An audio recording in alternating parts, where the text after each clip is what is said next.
মুকলি আকাশৰ তললৈ শ্বেতা হত্যাকাৰী গোবিন্দ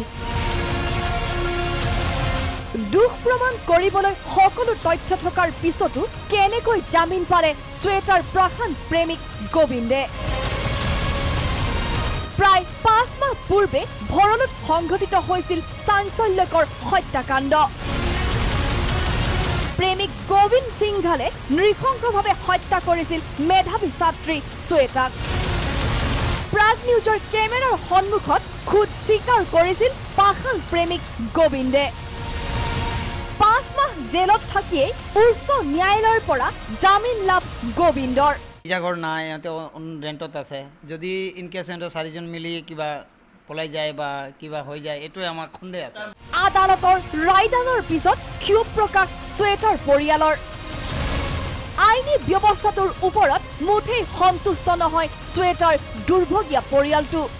আমি ক'ত বিচাৰিম এতিয়া ক'ত আমি পুলিচ ষ্টেচন যাম না আদালত যাম ক'ত যাম আমি গভৰ্ণমেণ্টৰ পৰা আমি এইটো ৰিকুৱেষ্ট কৰি আছোঁ যে গভৰ্ণমেণ্ট আমাক স্পেচিয়েল পিপি দিছে যদি ইহঁতক আকৌ 4টা সোমাব লাগে জেলত দুৰ্ভগীয়া পৰিয়ালটোৰ অনুৰোধ চৰকাৰলৈ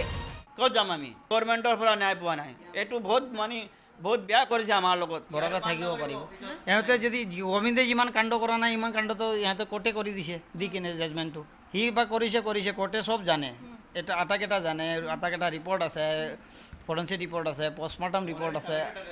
আটাকেইটা বয়ান আছে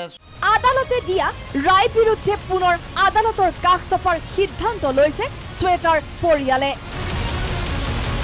ভিডিঅ' জাৰ্নেলিষ্ট ৰাণাৰ সহযোগত ববিতা গগৈ ৰিপৰ্ট প্ৰাগ নিউজ